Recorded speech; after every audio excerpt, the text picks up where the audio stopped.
So basically, that is specifically why we now alphabetize all of the drugs. Yeah, that's a great story.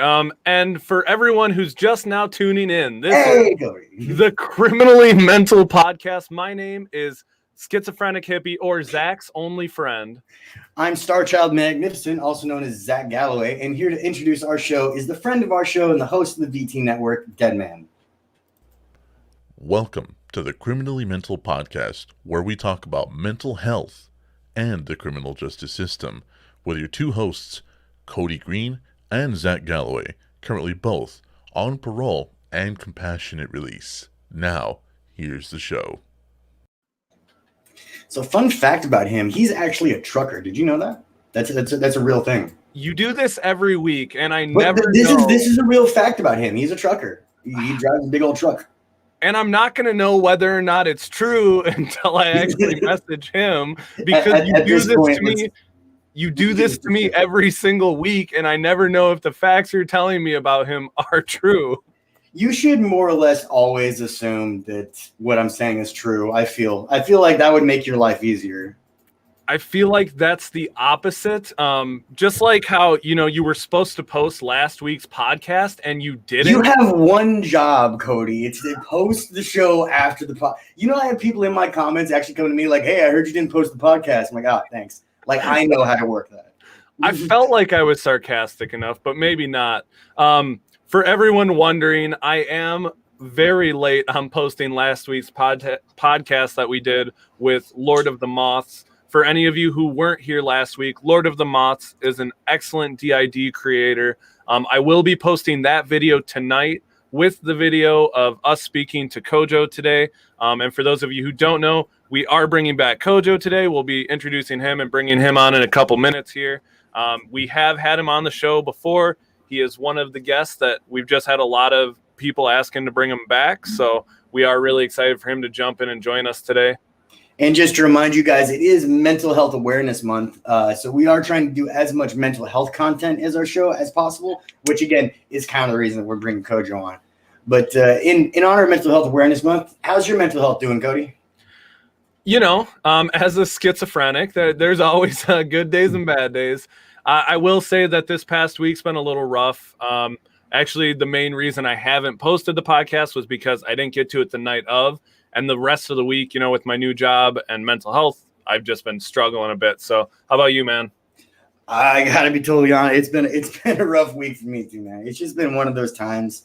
And, one of the hardest things I feel about doing this job is so often we deal with other people's mental health and mental health content.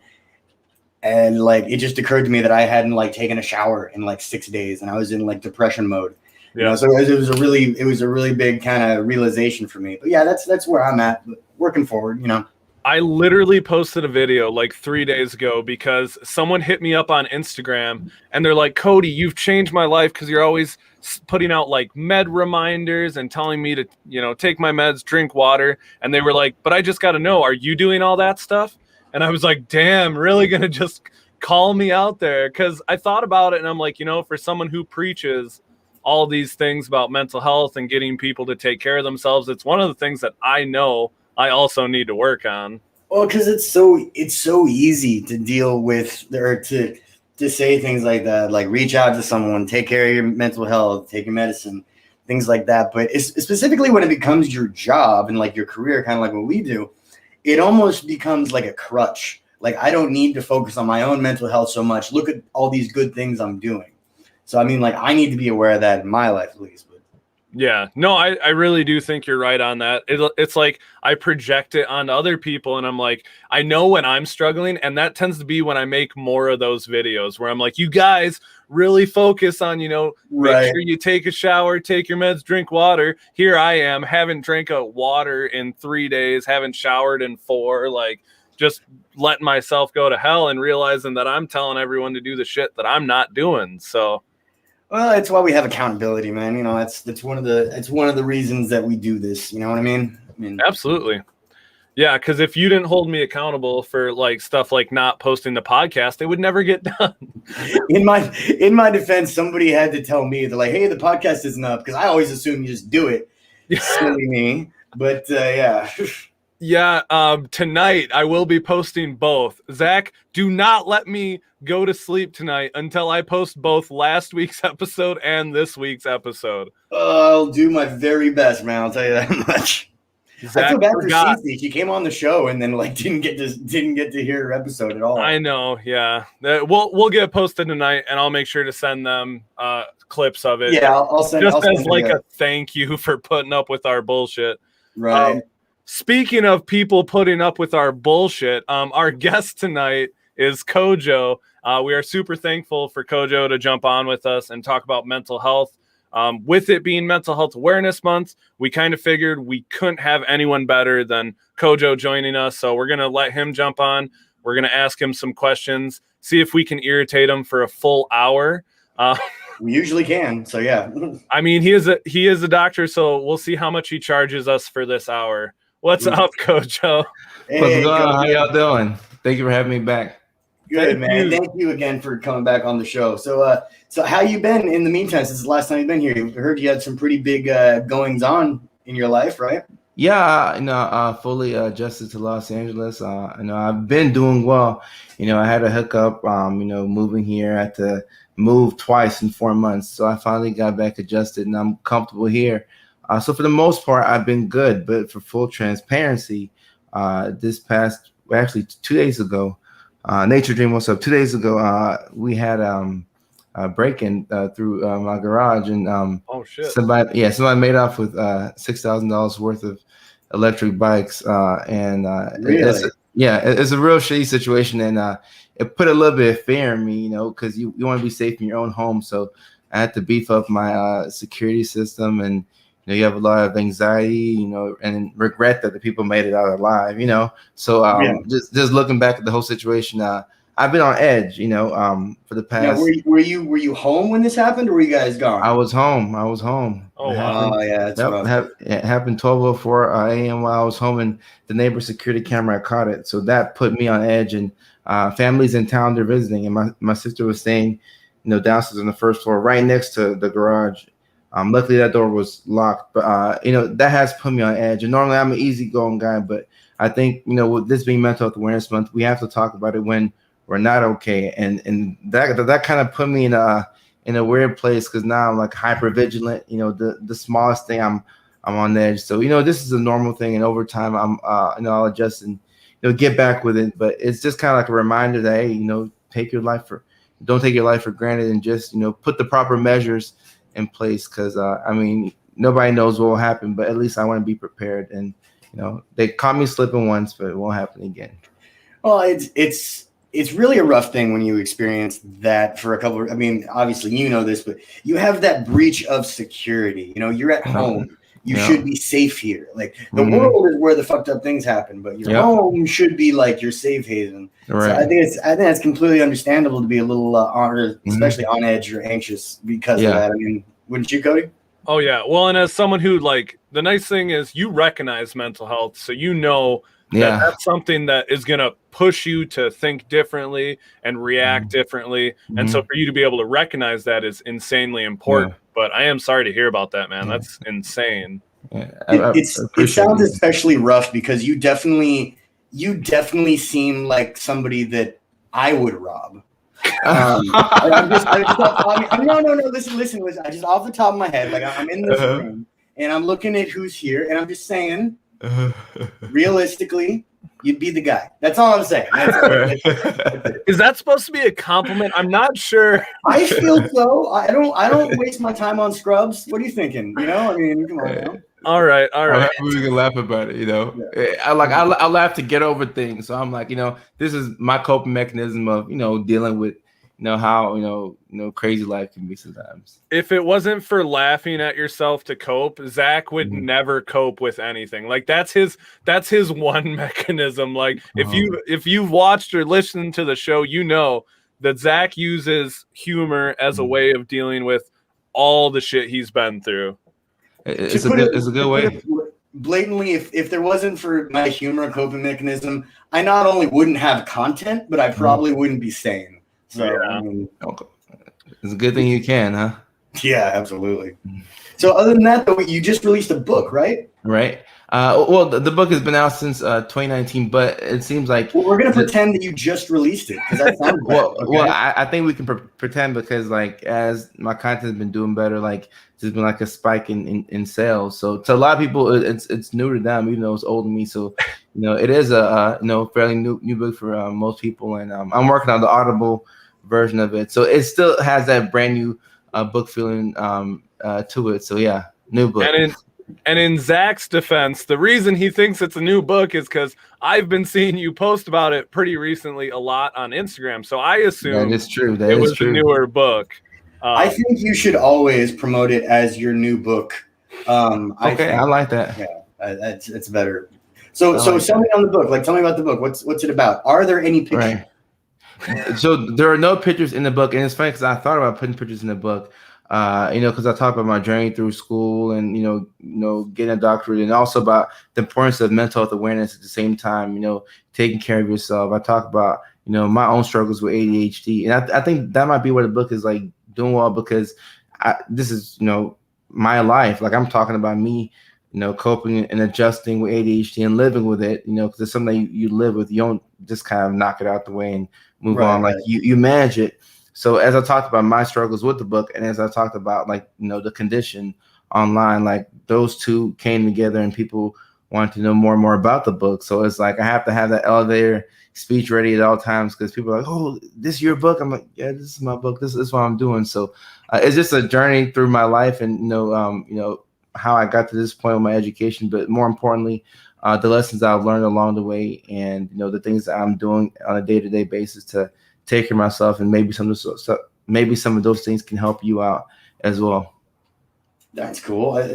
It's always impressive to me when anybody writes a book, first of all, but especially with kind of what you're doing, because it sounds like a good portion of the book is really an honest look at you and your life, and that's a fucking terrifying thing to do. I mean, I'm dealing with that writing my own book right now, because there are some times where I'm writing, I'm like, there's a lot of people who probably are going to read this. I don't know how comfortable I am with this chapter. Yeah.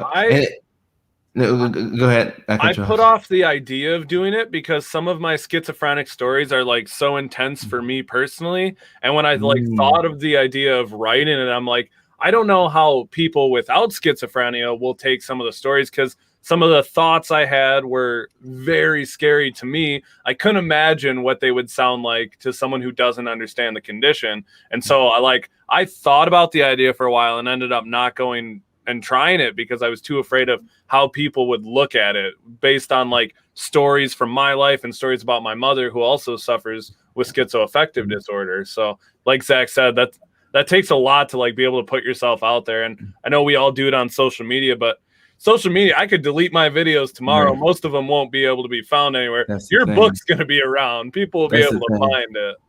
Yeah. And for me, it was like a confidence builder to talk about the book, because when you put everything out there in the book, like you said, it's print. And, you start the journey, hoping that it's cathartic for you. And, you got all this stuff off your chest, and okay, now it's kind of like a healing thing for yourself. At the same time, you have to dig up some old shit that you kind of repressed, and you don't want to go back to it. And then you put it out there for the world. So it's a confidence, booster to put the book out there. And at the same time too, you don't have to pretend, once you put it out there, it's more so like a, take it or leave it. This is who I am. Now right. I can be the person. I don't have to fake the funk or whatever. You either like me or you don't like me. This is my story. And when people embrace you and accept you, it makes you feel good.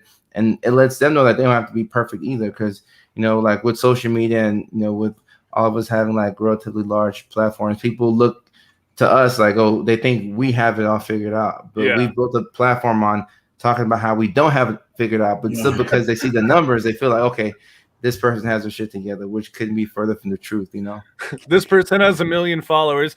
Let's just ignore the schizophrenia and depression. He has 1 million followers. He's got shit figured out. Right. I think a lot of people have that impression. They look at how you're doing on social media, especially if this is, your career, this is what you do. When you've hit, 1 million followers and that sort of thing, people have this weird impression that one, what the fuck you're doing. And two, you have things sorted out. And I don't know about you guys, for my life, I'm basically finding out what I'm saying and doing at the same time you are. So I don't have much figured out. I love that thought. Same here.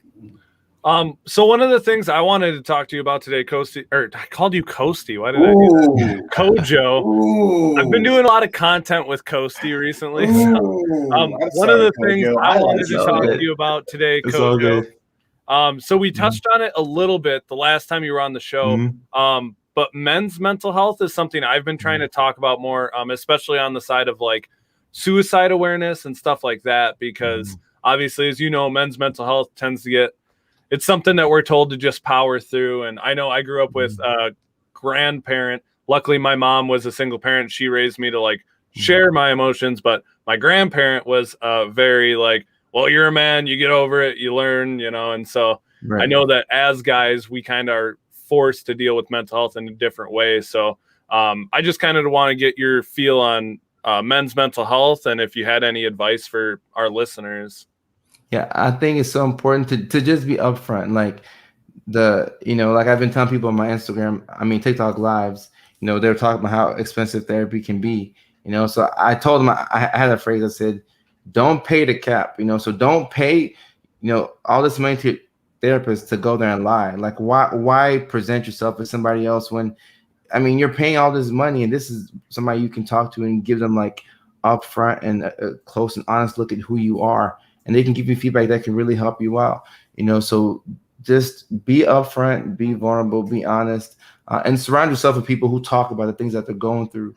And it's very hard because we feel like we need permission to talk about what we're going through. And, women so freely just talk about the stuff that's, impacting them on a day-to-day basis. And, every 75% of, completed suicides, I want to say are men, and when men choose to, take their own life, they use more lethal methods, so guys out here suffering, like guys are going through some real shit, but at the same time, like, because you don't hear other guys talking about it, you're like, okay, I guess I'm all right, but then everybody's struggling, but we're all like kind of faking it, and it's tough to try and penetrate and get to men, because I feel like naturally, if you speak about mental health, your content will reach women.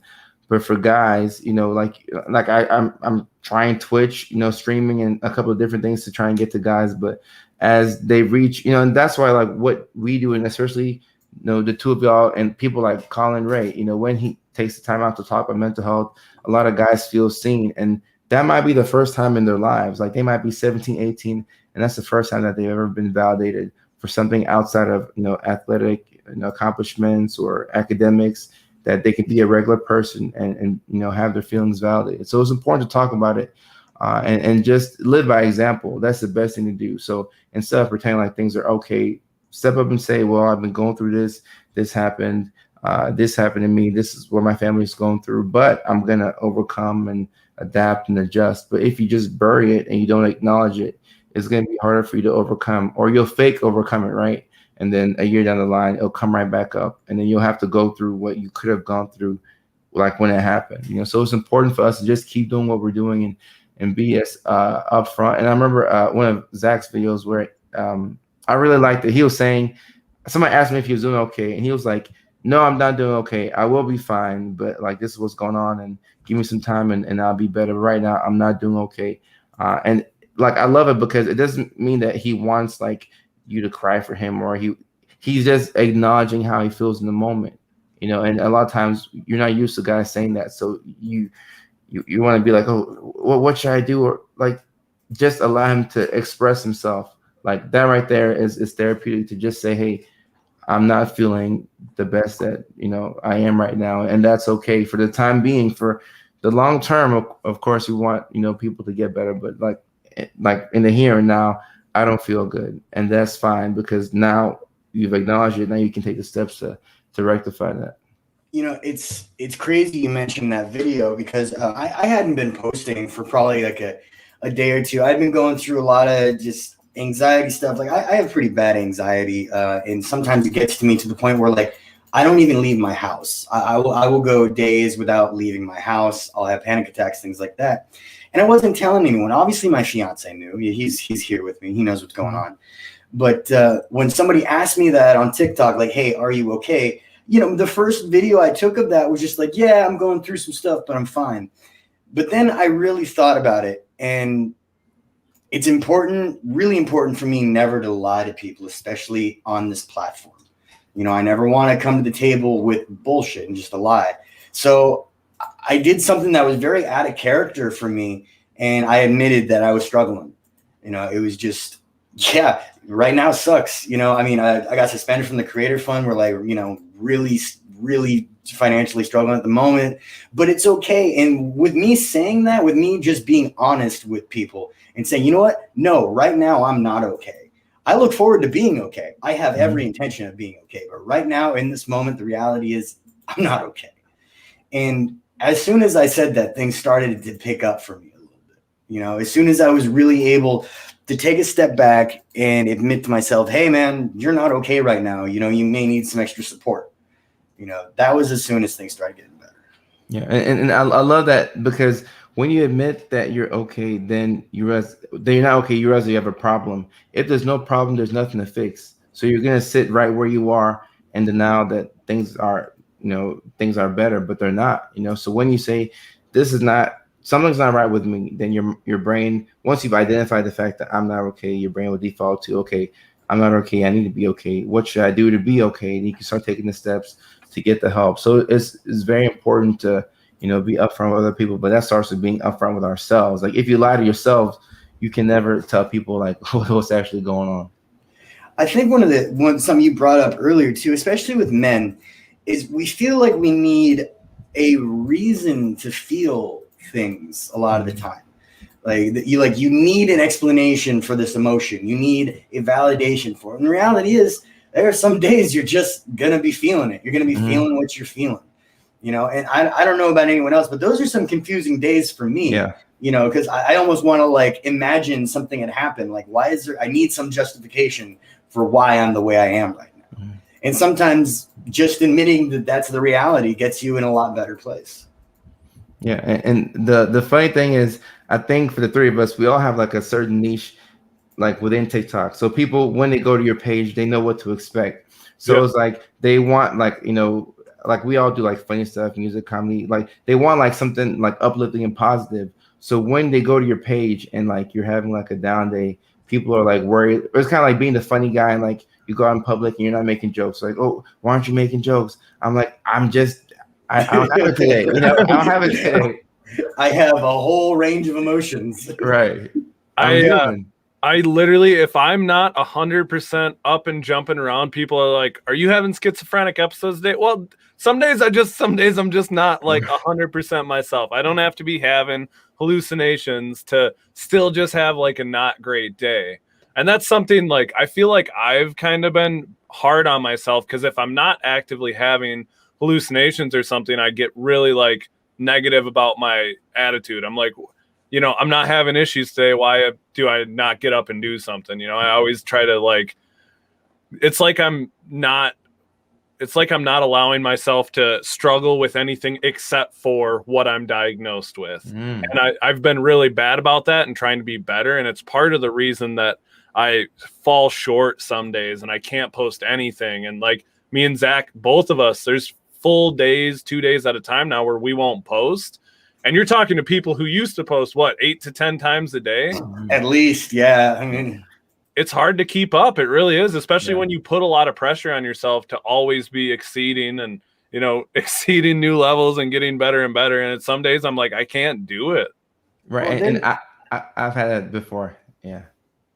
I think there's also a lot of, as creators, I think, at least how I feel is sometimes I'll sit down and I know my mental health is going awry. I know I'm in a bad place, but I know I need to do this because this is my job and I need to make content. And I'll have this opinion that if I can't post something perfect, I'm just not going to post it at all. Mm-hmm. Yeah. And and that just ends up putting me back into a worse place, because now I'm not doing anything and I've got my mind saying all these things to me. So yeah, it's a hard thing to deal with. And I think it's important, especially for all of us, to be transparent with people. because if people understand that we have those days, people who are on, our level with creating and everything like that, if that's what we go through, like, it's totally normal for everyone to be experiencing that. And I got a quick question. So you feel like if the content's not perfect, you shouldn't post it. Did you feel that way at the beginning, or as the bigger your platform got, you feel like, I at the beginning, I wouldn't spend more than maybe a minute on a video. Maybe.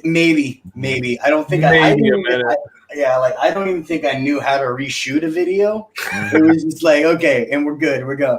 And then, now I'm here and I'm like drafting them out and writing them out and shit like that. So it's a new animal for me to say. I see that too myself. Yeah. Mm-hmm. What would you say? What would you say is one of the things that you struggling with like ADHD has helped you with content or not helped you? What is it like? How does it affect you as a content creator? Because I've seen you do skits about it, but I'm like as a deeper question, I'd really love to know, like, as a content creator, how that affects you. Wow, that's I have never been asked that question, and boom, welcome to the podcast. Yes. I'm happy you asking that question. The funny thing is that I think the good thing about ADHD, or and at least for me, I think it presents differently in everybody, but you can hyper focus and go down this rabbit hole and start researching different interesting topics. For me, sometimes that'll lead me down like this whole psychiatry trip where I'm researching like something really weird, and then I post it online. It goes viral because people are like, oh wow, I didn't know about this, or I didn't know about that. Like, this is so interesting. At the same time, people who don't post on TikTok do not understand that TikTok is a trend-based app. Yeah. Which means that if you have a trend that's going and you want to grow, as long as you feel comfortable talking about that one thing, you're not shy talking about it, with this person or whatever, and the content is good, you should probably continue with that same trend, and that's the fastest way to growing. And people don't understand that. So people are like, oh, my content's not working. Well, you haven't found one thing that has allowed you to grow. But when you find that one thing, keep going with that one thing. Of course, you can bring back the next thing later, but you find that one thing. So right now, ADHD, I mean, I have it. I talk about it. I treat patients with it. So it's natural for me to talk about. But because of my ADHD, I like a lot of different topics. So one thing that I've done a lot of times, and I still do, is like, we'll talk about ADHD, right? And that's what we'll be talking about. And then I want to talk about depression, or I want to talk about schizophrenia, or I want to talk about imposter syndrome, or I want to talk about dating. Like, because my brain's so scattered, brain, like I'm all over the place. Like, I want to talk about all these different things. And the algorithm, I think it'll punish you for that. So I feel like my ADHD, in a sense, does hold me back. Like, I think I could have grown faster if I, let's say, stuck with ADHD from the first ADHD video I posted like maybe almost a year ago. But I like to post a lot of different things, and I want to like talk about certain things that I'm interested in, help other people, and learn about other stuff myself. So when I post about different things, I feel like you get punished for it. But that's Kojo, how fucking dare you think you can branch out on TikTok? How fucking dare you? Yeah. That is not allowed on TikTok. It is not. Nope. I don't know if Zach probably remembers back in the day, I used to post a lot about my nonprofit and, my felony and stuff like that.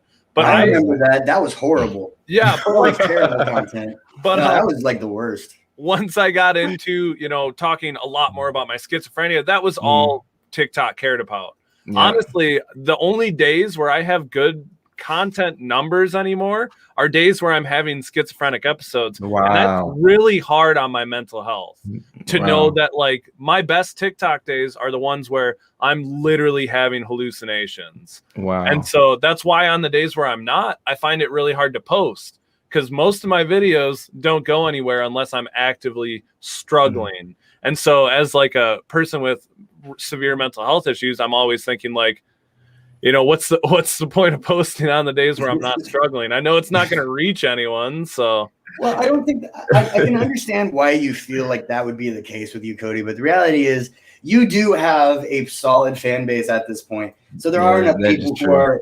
I mean, like, you'll get, and everyone out there, if you're trying to make content, you can't really base your traffic on views from a day-to-day basis. You know, you need to look at like the overview, because I'm sure it does seem like you get a big spike in numbers whenever you have a schizophrenic episode, because let's face it, they're entertaining to watch. You know, I'd sit on the couch and watch you skits out all day with some popcorn. It's funny as hell.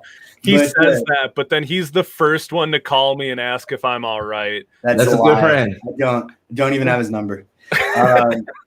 But like, so I'm sure it may feel like that, but there are a lot of people engaging you about your content, and you've taken a pretty good opportunity, I think, to educate a lot of people in it. So I don't think you should really feel that way. I mean, maybe feel bad for your content being bad. That would be a valid thing for you to. Could be that too, yeah. Yeah, it could be that. Yeah, that could be it too. But it's funny. It's funny though, because like I don't think anybody started out making the content that they make nowadays. I mean, people forget. That's true. I started out as a fitness content creator. Like people forget that. Like that. No, for real. That's hilarious. That's funny. Yeah. Not saying you can't do fitness, but it's not like within the present TikTok thing. No, I know it like, and I had like 10,000 followers. I was doing all right. And then somebody asked me a prison question. I answered it, and it was like, oh, okay, I guess they like this now. So, but the thing is, like, I still think you should talk about all the things that you want to talk about. Still, I mean, find a way to do it, but you have to do that because that's what keeps you on the app. And of course, you have people who want to see what this one thing, this one thing, this one thing. But at the same time, Right. If you enjoy talking about a lot of different things, like that can be your niche, because you have to enjoy the app as well as the people who are watching your content. Yeah, absolutely. one thing that I've really learned to enjoy about this app is how many different people from different walks of life I've been connected with, either through collaboration or just watching content. And it's really opened my mind to so many different things. I mean, I obviously probably wouldn't have talked to either of you guys had I not done this app. So it opens up a lot. Yeah. Well, and like you said, you learn a lot. So I grew up with a schizophrenic mother, and I developed schizophrenia when I turned about like 19. And so I knew a decent amount about schizophrenia, but I follow a lot of mental health creators now. And like, even from some of your videos, Kojo, I learn things every day about ADHD, OCD, stuff that like I never learned about because it wasn't relevant to what I was struggling with or what my mom was struggling with. And it's really cool to like be educated on things that, you probably would have never known. Like, I don't think people understand how useful TikTok can be if you get in the right algorithm, because there's definitely dumb sides to TikTok, but like my For You page it's a lot of comedy, but I find so many informational videos and educational videos. My For You page is only hot cosplay girls, and I am okay with that. My For You page is obviously educational, but every now and then, you'll have like a random twerk video. Who is this? You mean an instructional twerk video? Right, instructional twerk video. Sir. It's all educational. Yeah, that is perfect.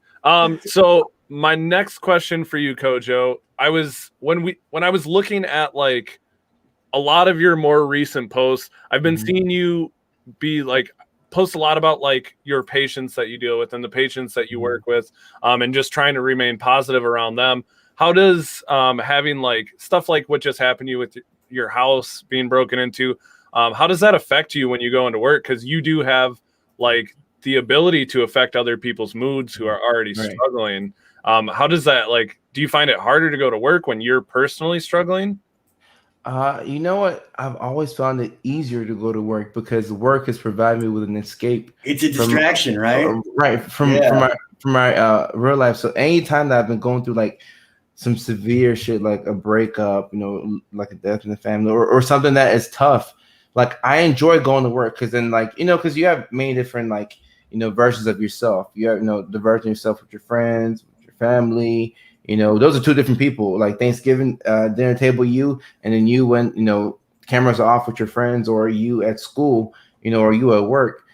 So I put on my hat and I go to work, and you get so lost in doing your job and take care of other people. And if you can find joy in that, then it's like it's not until you clock out that you have to go back to your real life. And you realize life is still waiting for you at home. Right. And you don't want to live your current life at the moment. So it's nice. It's escapism. Like I get to go escape and be like a whole different person. And for 8 or 12 hours, I don't have to worry about like my own BS. I can be this different person. So like work has always been a great escape for me. Like I've enjoyed getting away, not having to think about, I just lost these bikes, you know, and I mean, really, I'm like, hey, forget the bikes. I'm just safe, you know, but I do. I mean, I would be riding the bikes right now, you know, so it's like after work, you're like, damn, I don't have any bikes, you know, so being like at work or like having something, I think that's important for people to have. A lot of people don't have things that they can do to escape, because normally, you know, it can be advice that can, you know, destroy you, like drugs or gambling, you know, some of the things you can get addicted to. So when you have something that, I mean, you can overwork yourself too now. So anything has to be in moderation. But for me, it's been nice to just get away and just have time. And even with my content creation, it helps that out too. Because if you're having a bad day on TikTok and people aren't watching your videos and you stay on the app more, I feel like the more you stay on the app, the more you lose followers, or like the numbers go backwards. Yeah. So it's good to just have the time to get a break and do something completely different. So work is it's an escape for me. I mean, there are times when you go into work and it's a lot of BS out there too. And I'm like, wow, today's a draining day at work. It's draining in my regular life. But for the most part, you know, I do enjoy getting away. Sometimes you have to get away from your regular life. Yeah. Well, I think you brought up a really good point, that need for escapism. You know, I mean, when you get down to it, like a vice, whether drugs, alcohol, smoking cigarettes, gambling, whatever it is, it's something you introduce to your body to make it feel a different way to get out of your current situation. Even if it's for 10 minutes, that's what the end goal is. All right. And that was such a big part of my life, you know, when I was doing heroin and everything like that. That's what I was really trying to do. I was really just trying to get out of my mind for a minute. So for me, people ask me this all the time, like, you know, how do you get over addictions? Like, well, you never do really, but I can tell you what I do. And since I fill my brain with anything else that I can like get out of, if I need to go work out, you know, if I need to go chug some pre-workout and go lift some weights for half an hour, that's what I do. Or, you know, responsibly crack, great idea. Jesus. Thought I'd slip that in there. Escapism is important, and finding a healthy escape method is such a tool that I use every day now. You know, and when I really first learned that there are healthy ways to take a break from the universe, you know, when there are healthy ways to relax, it was a game changer. Well, and from a podcast that's hosted by two addicts, we can verify that there are definitely better ways to cope than the ways we used to cope. Because let's be honest, the ways we used to cope are the reasons that we have prison story times to tell, and the reasons why we have horrible mugshots, and the reasons why we have seen really terrible things. There are better ways to deal with the things you're going through than resorting to worst case scenario. Right. Yeah, I needed to find a way to cope with finding the ways that I dealt to cope with. So, I mean, it was rough. Right. But it's, you know, and like we laugh about it, but like, you know, like even right now, my current contract, now I'm seeing, you know, inmates at a jail, you know, and what I'm learning is like, I'll talk to the patient, and, you know, we'll go through what's going on in their life. They're incarcerated for blah, blah, blah, pay theft, all this other stuff. And then I'm like, well, they don't have a support system. They just lost their job. They're facing a situation where they're about to be homeless. They have nothing to look forward to. So if you look at their life, the best thing that they have really is the heroin. Like that's the one thing that they know, okay, I can go to this and I'll be all right. So in that situation, can you blame them for going back to that? So it's more so opening their eyes and saying, all right, so this is an option that we have. It's not the best option. It's not really a good option at all, but I see why you're resorting to it. So what other things can we do to replace it? If you don't have a replacement for it, I think there's a high chance you're going to go back to that. So let's look into the different options that we have, you know? That's such a powerful statement, because I mean, I know for me, I did a lot of shit. I did rehabs. I did 12-step. I did the live-in rehabs. I did everything you could. I did detox centers, community service. I've done jail time before, obviously, plenty of times. Nothing worked. It wasn't until I was doing my last prison sentence and I had learned to be happy. And while I was incarcerated, I actually met some people that made me laugh. You know, I talk about them in my stories all the time now. It wasn't until I had a support group of people that I could just spend time with, even if it was in prison, to make me realize, oh my God, there's another option. Like, because in my drug-addled mind, being on heroin for so long, there was no other option. You know, what else was I going to do? And it wasn't until I was finally introduced to it's okay to be okay around people. You know, I mean, there's something else out there. And for me, that was the only thing that I could really say was like a real click moment for me, that I really got it.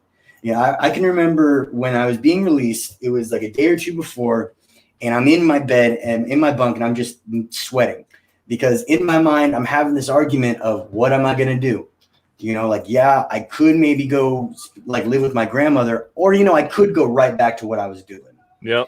And it came down to this one really weird moment where I was laying in bed and I hadn't done drugs in a long time. And it occurred to me that, you know what? I kind of like not doing drugs. You know, it was just this very strange moment that I'd been not doing that long enough that became a happy reality for me. That's like me hearing that, like that's so enlightening to me. Like, you know, like I'm sitting here like, wow, like that's so neat to see that, because like I think as a provider you default to this whole thing, and also like, you know, we can get burnt out too. So you see a patient and before they open their mouth and you read through their file, okay, opiates again, heroin, blah blah blah. So in your head you're like, oh, okay, what is it? Suboxone, methadone clinic, you know, but you're not even looking at them as a human being. But if you can just stop and just put away the stuff that you learn in the books and just think to yourself, okay, well, if I had no family, I had no online community, if I had no support and I was going through this, I would do the same thing that they're doing. And we're no different. The only difference is that they're the ones in the situation and you're the person on the other hand, on the other side. So when you can, like, it's the simple things, I promise, that make like a huge difference, that can be that unlock. So it's so neat, like hearing it from you. I think that's dope.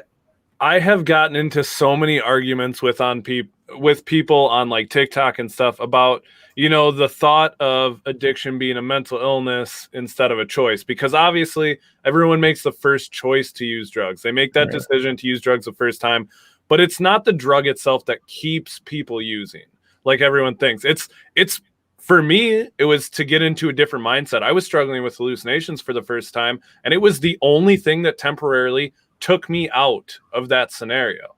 And it's the same thing for people who don't have a family, who don't have a home. It's that first time using that was a decision, but what was the reason for that? Why did they feel that was the only option? And so I constantly have this argument of, yes, they made the decision to use. It's not the reason they're continuing to use. It's not that they're a horrible person who thinks this is me, this is everything I want in life, this is all I want in life. It's not necessarily that. It's the idea that there's nothing else to go to. Well, it's so strange to get, like, 'cause I've tried to explain this to people. And I actually had someone reach out a couple days ago. Basically, their father is an alcoholic, had started drinking again, and they were having issues basically at home. And she was asking me, like, what can I say to him? You know, like, what can I do? And the reality is that if someone's addicted to a substance, there's nothing you can say or do. This is a very serious, like, disease they're dealing with. Yeah. You know, like, absolutely. They chose to do the drug originally, but they don't have that free will anymore. When you're dealing with a brain who's completely just soaked in drugs and addiction, I couldn't wrap my mind around the concept of being sober. You could explain to me like what I was going to detox or whatever. I'm like, okay, after that, I'm going to get high. I couldn't wrap my mind around the concept of not doing drugs again. You know, and I think if people really understood the severity of what drugs do to your mind, I think there'd be a lot more understanding as far as knowing that it is, you know, a mental illness instead of just someone being, you know, a shitty person, which I feel like a lot of people tend to ascribe to that. Right, and the brain is not the same anymore after you introduce drugs to it. Like you have a new brain, you're a new person, you have new wants, you have new needs. Like, no, you're not the same person that you used to be. And I think a lot of times people, like, that's what I've seen. People, maybe they've had a family member, somebody close to them who maybe has struggled with substance use, And because of the toll that it took on them, they have this anger and resentment.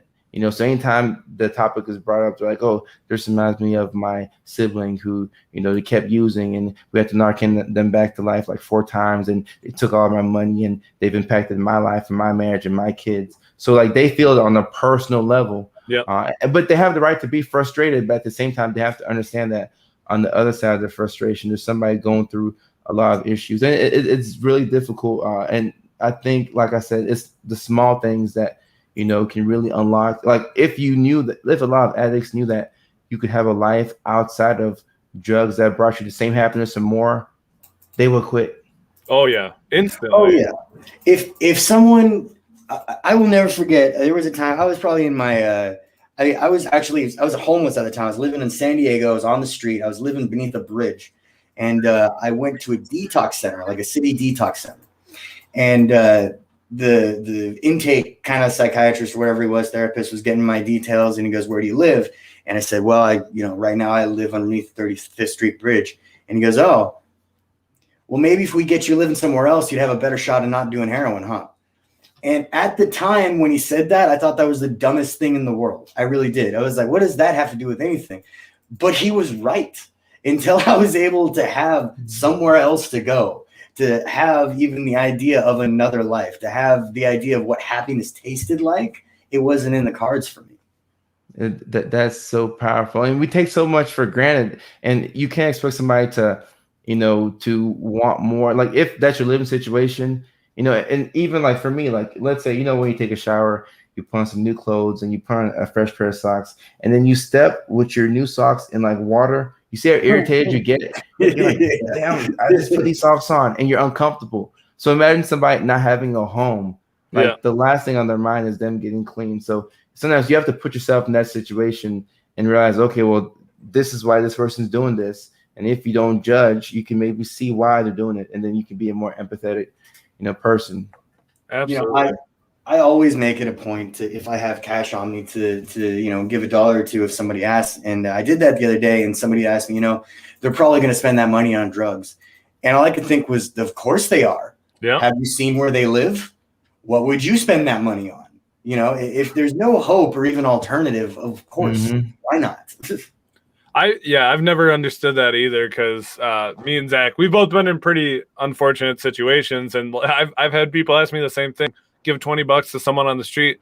Well, they're not going to use that for food or for housing. I'm like, well, first of all, $20 doesn't get you much for food or housing anymore. But I mean, unfortunately, if that's what they decide to use it on, it's going to get them through one more day. And I know that sounds bad, but I remember being there where I was like, that's all I had. I felt like it anyways. I'm like, that's the only thing that can help me. And looking back, I know it wasn't true, but to me in that moment, that's all I could do. That's all I had with me. So hope is a important concept. And like, I swear, if I could like show some of, my patients at the jail, like you all's content or Colin's content, like I think about it like more than I should. I'm like, if I can show them, obviously you can't, with phones and HIPAA. I'm like, if I could just show them like that would work better than the meds sometimes, because they don't believe that there's another life. Like a lot of the guys and girls want to do is get out, be clean, get an apartment, and get their family back. That's all. Like they don't want 1 million followers on TikTok. They don't want they just want to have like a regular life. What's crazy, Kojo, is that people in jails can now get iPads a lot of the time. There are people in jail and prison that listen to this podcast. Oh, wow. So if you actually wanted to say something to someone in prison or jail right now, you have a chance, because we actually have people who listen to this audio that are in jails and prisons, which I was shocked about until I started getting messages from people and emails from people in jails and prisons. So, I don't know. If you're currently incarcerated listening to this, I'm sorry. There must have been something else better on. I hope you get home safe, brother or sister. So I'm not sure how it works for how somebody who's incarcerated could hear this, but I mean, if you are hearing this, I think it's important to envision the person that you want to be, and then fight every day to become that person. Like you have to fight hard. It's gonna take every part of you to be this person, but like envision yourself with and don't feel bad for any goals that you have and don't feel like other people have like, nicer things than you. Like if your goal is to get out, be clean, and have an apartment, like don't worry about the fact that this person has a better apartment, nice car. Like you're out, you have an apartment, you're clean, you have your family. Like make that your goal. Go for your goal and envision yourself as that person. Talk as if you're already that person. Eliminate the word try. I learned that from my therapist. Don't say I'm going to try to get clean. No, I'm going to get clean. Being more intentional. I'm going to get clean, and then when I get clean, I'm going to do this. I'm going to do this. I'm going to start a business. Like talk as if you're really going to do it. Because then at that point, when you talk or you write it down, then you have to follow through on it. Because you can't be lying to yourself. So when you put it out there in the universe, naturally you go out there and get it. I remember when I was locked up. Actually, I didn't exercise in one of the courses I was taking. Where they say, go back to your cell tonight, and I want you to write down 4 characteristics of the man you want to be when you get out of prison. So I did, and I'll never forget that. I was in my bunk, and I was trying to think of 4 things that I really wanted for me when I got out of prison. The first one was I wanted to reconnect with my family. Yep. The second one was I wanted to actually live on my own. I had been bumming off people for a very long time. The third one was just to be happy. And I didn't even write the 4th one down as be clean because I didn't think that was a possibility for me. But what I did write down was have stable employment. That seemed like an obtainable possibility. Being clean still didn't. And looking back at that list now seems so strange, because the reality of it being such a foreign, unobtainable list. And, looking back on it, like that's just basics for a life. But when you're in that place, when you're locked up or you're in addiction or your mental health is that bad, sometimes those altogether unrealistically sounding, very easily obtainable goals will save your life. I know they did for me. Yeah. Wow. That is so dope. Wow. I'm learning so much. I love it. So before we get going, Kojo, so we've talked about kind of like how we have like grown over the years. Like what have you done to like what was your mindset getting into your career, getting into what you wanted to do, like the reason behind it and why you chose to pursue it?